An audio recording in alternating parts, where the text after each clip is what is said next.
Cette vidéo est sponsorisée par Raid Shadow Legends. Salut à tous, c'est Guillaume Cassard avec un t-shirt, et aujourd'hui on part chasser le mégalodon avec une belle bande de bras cassés. C'est parti pour Shark Attack 3. Shark Attack 2 ayant eu son petit succès dans les vidéoclubs, toute une époque, les producteurs de chez Nu Images décident naturellement de remettre le couvert avec un Shark Attack 3. Et pour ce faire, ils rappellent les scénaristes et le réalisateur David Wars. Ce serait dommage de perdre la sensibilité artistique de tels auteurs. Mais cette fois-ci, hors de question de se contenter de vulgaires requins blancs lambda. On veut de la nouveauté, on veut passer au niveau supérieur, on veut un putain de mégalodon. Mais on n'a pas de budget.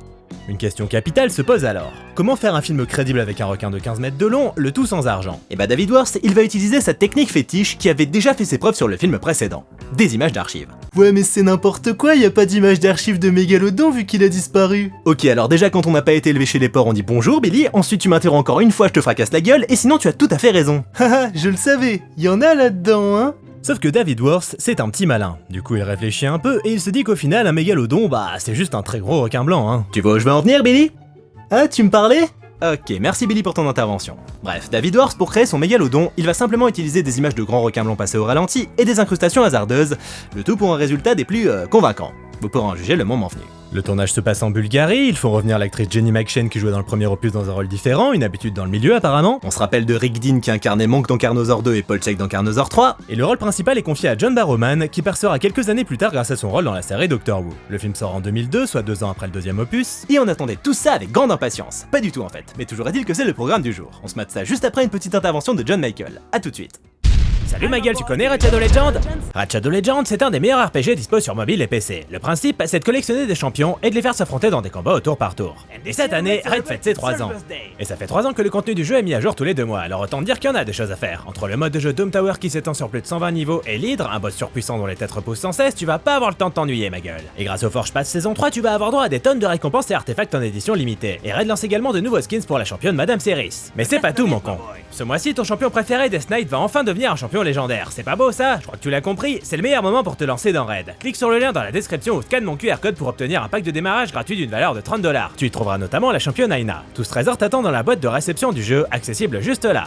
Alors fonce, tu m'en diras des nouvelles. De rien ma gueule. Étonnamment, Shark Attack 3 ne démarre pas sur un générique à rallonge. C'est à peine commencé, il fait déjà n'importe quoi. On est en effet directement plongé en plein milieu d'une opération sous-marine, aux côtés de l'équipe bêta. Ça sent la team de winner.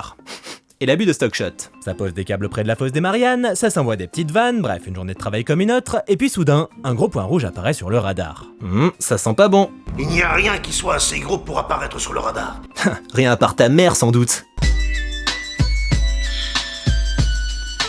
Le problème, c'est que la chose en question s'approche dangereusement de Michou le plongeur, et ses collègues ont beau s'égosiller à tenter de le prévenir, bah malheureusement, il entend que dalle ce con. Répétez votre phrase, je vous entends très mal. Il entend plus rien pile quand il faudrait pas qu'il entende plus rien. Comme par hasard. Là-dessus, forcément, un requin débarque, et il a l'air d'avoir une sacrée fringale, le bougre. Du coup, bye bye Michou. 6 mois plus tard, on se retrouve à Mexico, où l'on rencontre Ben, le personnage principal, qui se fait subtilement dragouiller par une serveuse. Ta commande est prête, Ben chéri. Tu pourrais baver aussi, je crois qu'il a pas bien compris tes signaux. Ben, c'est un mec à la cool. Bon, il a l'air un peu bené comme ça, et il l'est, mais il est sympa. Ta canette? Ton café?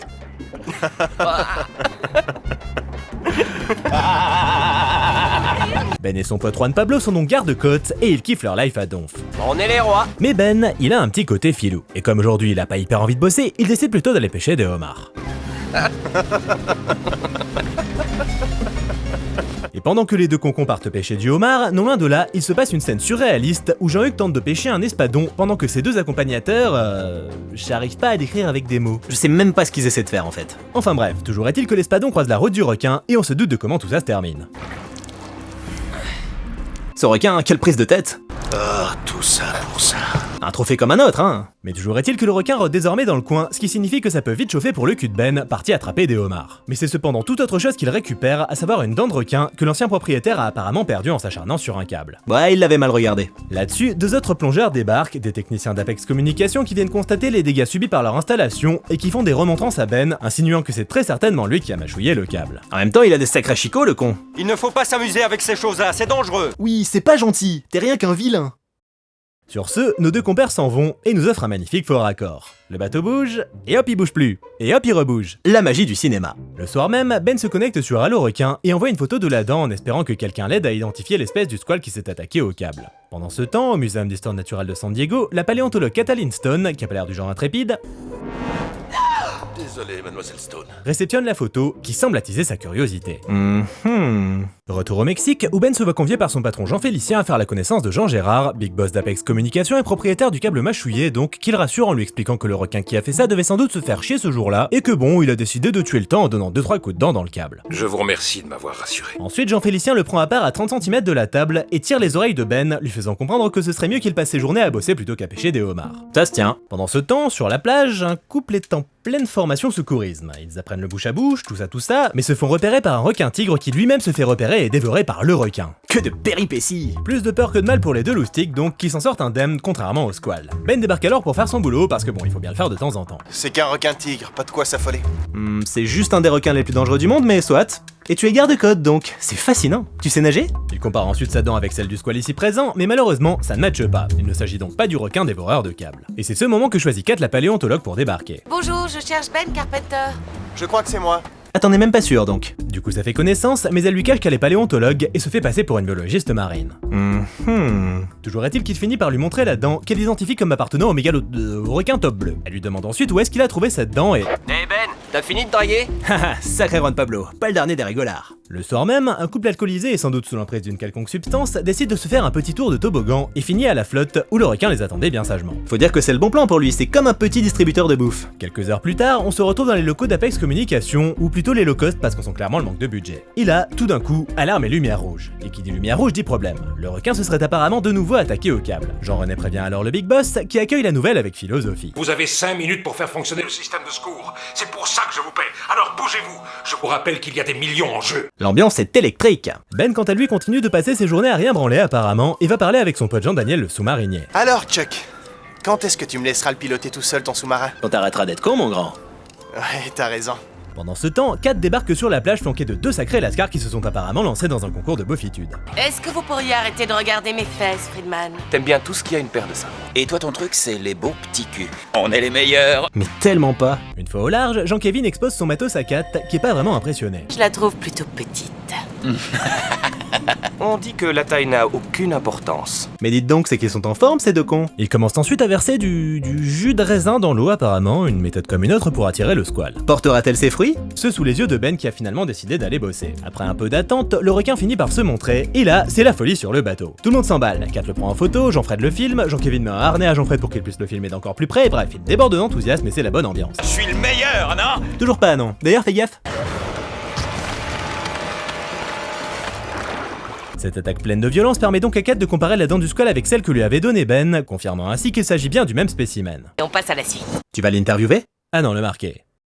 Ça se tient. C'est moi qui l'ai eu. Elle a l'air d'aimer ça. Pourquoi dès que vous l'ouvrez ça devient forcément dégueulasse? Un peu plus loin, près des côtes, Jean-Laurent joue au frisbee avec son chien sur la plage. Bravo, le chien. Mais au bout d'un moment, le chien finit par avoir la flemme. Du coup, qui sait qui va chercher le frisbee dans l'eau? Hein? Et qui sait qui va se faire niaquer la gueule? Hein? Le chien serait-il de mèche avec le requin? Une piste à creuser, assurément. Un peu plus tard, c'est un Ben à l'air bien décidé qui débarque à l'hôtel pour discuter avec Kat de cette attaque de requin. C'est très grave. On a retrouvé la jambe d'un homme à 2 km du reste de son corps. Va falloir penser à lui rendre. Mais leur conversation s'interrompt prématurément lorsque Ben tombe sur la carte professionnelle de Kat et réalise qu'elle est en réalité paléontologue. Vous m'avez menti. Et là, elle lui fait The révélation. Le requin auquel ils ont affaire est en réalité un bébé mégalodon. C'est un animal préhistorique, il n'a rien à faire ici. Ah bah ni ici ni ailleurs gros hein. C'est une découverte merveilleuse. C'est comme si vous découvriez un T-Rex dans votre potager. Ouh, toi t'as jamais vu Jurassic Park. Mais Ben n'est pas convaincu et quitte Kat en claquant la porte. Quoi? Le lendemain, alors que Ben se prépare à partir chasser le requin avec Juan Pablo, Kat décide de venir lui montrer son détecteur à mégalodon et lui propose qu'il fasse équipe. J'étudierai le requin et vous protégerez vos plages. Du coup, Ben rejoint Kat et les deux cons pour retrouver le mégalodon et ils finissent par le détecter, tout comme ils détectent qu'ils foncent droit vers l'est. Et au bout d'un moment, le temps que ça monte au cerveau et que les neurones fassent leur job, Ben se rend compte que le fait que le requin aille vers l'est, c'est pas tip top comme nouvelle.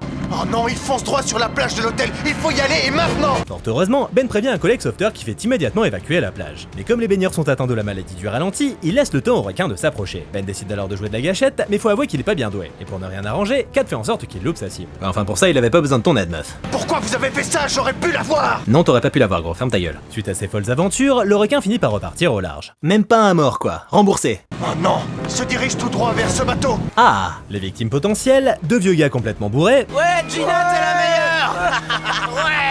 et une meuf qui a clairement fumé autre chose que du tabac. C'est génial! Attends un peu la suite, niveau sensation tu vas être servi. Et puis soudain, Gina se rend compte qu'il y a danger et tente donc de prévenir ses deux potes bourrés. Ben fait également une tentative qui se solde par le même échec. Hey, salut, ça va? Oui, on est tombé sur de sacrés champions. Allez, donne-moi une autre bière, allez plus vite que ça, moi j'ai soif. Waouh, et s'il te plaît, ça t'arracherait la gueule? Le requin finit donc par percuter le bateau, l'un des deux bourrés tombe à l'eau et se fait bouffer, c'était le karma, et Marie-Chantal se fait ensuite entraîner vers le large par le squale, qui a pris la corde dans sa gueule. Après avoir sauvé un débile sur deux, Ben et Kat se lancent donc dans une course contre la montre pour sauver Marie-Chantal, que le requin est désormais en train d'attirer vers le fond. La parachutiste finit ainsi par atterrir dans la flotte. Amérir donc? Et amérir, ça rime avec mourir. Du coup...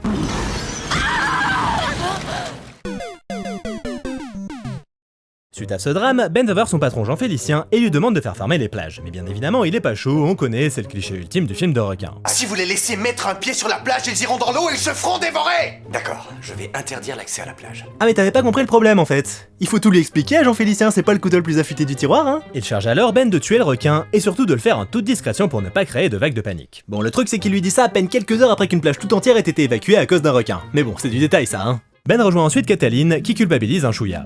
Cataline, est-ce que ça va? Quoi, ça se voit pas qu'Avis sa best life? Mais le bonhomme étant pas un mauvais bougre, il fait ce qu'il peut pour la rassurer. Ce n'est absolument pas votre faute. Ah bah, quand même.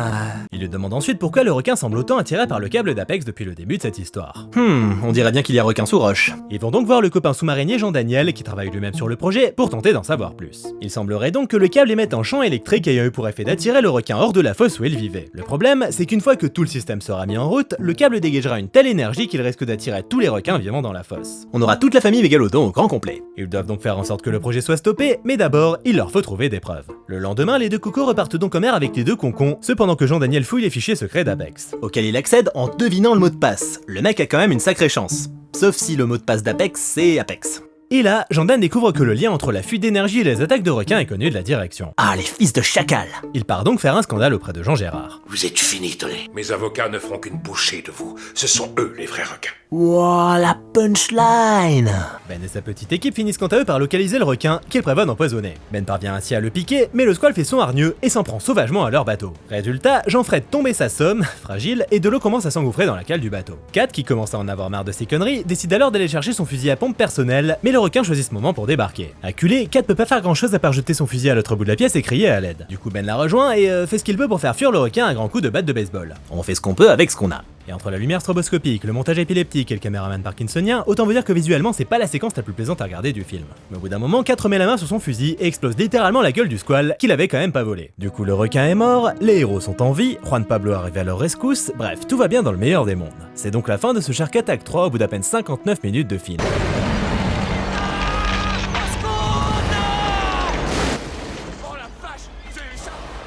Maman Mégalodon débarque et c'est sans doute l'animal préhistorique le plus crédible qu'il m'ait été donné de voir depuis le T-Rex de Carnosaur 3. Donc là autant dire que le requin géant il est pas là pour déconner, donc le bateau il le renverse, et les deux concons là il les bouffe. Tels les naufragés du radeau de la Méduse, Kat et Ben se retrouvent donc seuls en plein océan. Heureusement, ils ont des fusées de détresse avec eux, qui leur permettent ainsi d'être repérés par un magnifique hélicoptère en CGI. Ils se font donc évacuer, mais non sans encombre, Kat ayant apparemment des problèmes avec le concept de l'échelle. Et le requin revient. Oh la vache, cette catastrophe. Bref, toujours est-il qu'ils arrivent finalement à rejoindre l'hélico. Qu'est-ce que c'était ce truc? Je te le dirai un autre jour. Pourquoi un autre jour? Dis-lui maintenant, espèce de con, il est témoin de toute façon. De retour sur la terre ferme, Ben retourne voir Jean-Félicien pour lui dire de se sortir les doigts, mais il a pas l'air hyper chaud. Vous n'allez pas réagir? Non. D'accord. Non, je déconne, ça se finit pas comme ça. Ben décide donc de démissionner, et Jean-Daniel les rejoint pour leur révéler tout ce qu'il a appris, et qu'ils ne pourront compter ni sur la police ni sur la marine pour les aider. On va faire ça nous-mêmes. Eh bah, on n'a pas fini de sortir de l'auberge. Et du coup, comme d'hab, le plan, c'est de tout faire péter. À l'aide du sous-marin de Jean-Daniel, ils vont déjà placer des explosifs sur l'installation sous-marine d'Apex pour la détruire avant qu'elle ne soit mise en marche. Et concernant le requin, ils vont commencer par l'attirer à l'aide d'impulsions électriques. Et ensuite, je me demande bien ce qui va se passer. Il faut un explosif super puissant pour être sûr de ne pas le manquer. Original. Jean-Daniel leur montre alors sa grosse torpille qu'ils pourront utiliser pour exploser le requin. Le hic étant que la torpille n'a pas été conçue pour atteindre des cibles biologiques. Il faudra donc qu'ils placent un émetteur sur le mégalodon, émetteur qui enverra un signal à même d'attirer la torpille. Easy. Et pour ça, ils se serviront d'une arbalète que Kat semble étonnamment bien maîtriser. Oh, j'ai pratiqué un peu la chasse il y a longtemps. Une fois le plan défini, Ben et Kat décident d'aller prendre une douche et ils la prennent ensemble pour économiser l'eau, ce qui n'est pas un mal en cette période de sécheresse. Leur petit côté écolo. Le lendemain, Ben et Jean-Daniel partent donc dans le sous-marin pour accomplir leur mission, Les sardines sont dans la boîte. pendant que Kat reste quant à elle dans l'hélicoptère, prête à jouer de l'arbalète. Et pendant que le petit groupe part au combat, Jean-Gérard et Jean-Félicien s'apprêtent quant à eux à partir en yacht avec tous les potentiels futurs investisseurs d'Apex. Mais heureusement, Jean-Félicien est prévoyant. Si le requin attaque le yacht, elles feront boum. Et adieu le requin. Bonne idée. Mais à aucun moment c'est une bonne idée. La bonne idée, ce serait de vous faire un petit resto sur la terre ferme, bande de débiles. De leur côté, Ben et Jean-Daniel déposent les explosifs près du fameux câble comme convenu et déclenchent la détonation. C'en est donc définitivement terminé de ce putain de câble, ce qui ne semble pas perturber plus que ça les deux employés d'Apex. On vient de perdre la boîte de dérivation principale. Il faudrait prévenir Tollet. Fais-le si tu veux, mais moi c'est non. C'est alors que Kat repère le yacht d'Apex, et le mégalodon aussi apparemment puisqu'il débarque pour les empêcher de trinquer le saligo. C'est alors le chaos général sur le bateau. Tout le monde tombe au ralenti, les tables se renversent, et les invités prennent la décision de quitter la salle de réception pour enfiler des gilets de sauvetage. Vous serez pas plus en sécurité dans l'eau les gars. Kat balance alors une pile dans l'eau histoire d'attirer le requin avec des ondes électromagnétiques, et passe à l'action avec son arbalète. Mais malheureusement elle loupe son coup. Leur plan tombe à l'eau donc. Mais heureusement, Jean-Daniel a prévu un plan B, et a donc un deuxième émetteur avec lui. Alors ça aurait été bien plus intelligent de le confier à Kat, mais bon, pourquoi faire simple quand on peut faire compliqué? Je vais aller prendre un pain. Mais fais-toi plaisir, Jean-Dan. Sur le bateau, c'est toujours relativement chaotique, et on en est à la phase où il tente de buter le requin à coups de grenade. Mais Jean-Gérard perd vite patience et décide de prendre les choses en main en balançant toutes les grenades d'un coup. Des fois, il faut prendre le taureau par les couilles, les cornes. Le problème, c'est que Ben et Jean-Daniel, ils se mangent des explosions dans la tronche. La panique gagne alors nos personnages, mais Ben parvient finalement à leur éviter le pire en étant ferme avec le sous-marin. Ça suffit. Maintenant, tu te calmes. L'autorité naturelle, y a que ça de vrai. Allez, j'y vais. Je te laisse tout seul. Sur le bateau, c'est encore pire que tout à l'heure, les grenades ayant fait plus de mal au sous-marin qu'au mégalodon. Du coup, le requin passe de nouveau à l'attaque, créant un court-circuit qui tue Philippe Etchebest. Les gens commencent ensuite à se jeter à l'eau, ce qui n'a toujours pas l'idée du siècle, mais bon... Jean-Félicien profite alors du chaos général pour officialiser son statut de gros connard en volant le gilet de sauvetage de sa meuf. Mais il se fait bien vite rattraper par le karma. Il l'a mangé! Oh non! Mais comment ça, oh non? Oh putain, c'est un festival! Et pendant que tout le monde se fait bouffer par un stock shot dégueulasse, cette petite fouine de Jean-Gérard en profite pour se barrer de son côté en jet ski. Regardez-le comme il est content ce con. Mais lui aussi se fait rattraper par le karma.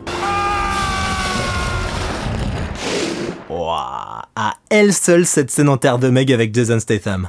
De son côté, Jean-Daniel parvient à harponner le mégalodon avec le fameux émetteur, mais ça énerve un peu l'animal qui décide donc de passer à l'attaque. Et alors que Jean-Dan s'apprête à affronter la mort comme un vrai bonhomme, Ben intervient, parvenant à dérouter un requin de 50 tonnes avec un sous-marin de 5 tonnes. L'important c'est d'y croire. J'adore les autotamponneuses. Mais il y a de nouveau un problème, sinon c'est pas drôle. Le choc a en effet fait tomber l'émetteur, et par conséquent ils ne peuvent plus utiliser la torpille contre le requin. Mais par chance, ou pas, Ben a une idée. Il active l'alarme du sous-marin, ce qui attire le mégalodon sur lui, et qui nous offre quelques plans étonnamment crédibles. Considérant le budget qu'ils ont et vu les effets qu'on s'est tapé jusqu'à présent, je trouve que ça passe. Une fois dans la gueule du requin, il balance la torpille, qui prend le sous-marin pour cible. Toi t'es pas la moitié d'un con, hein?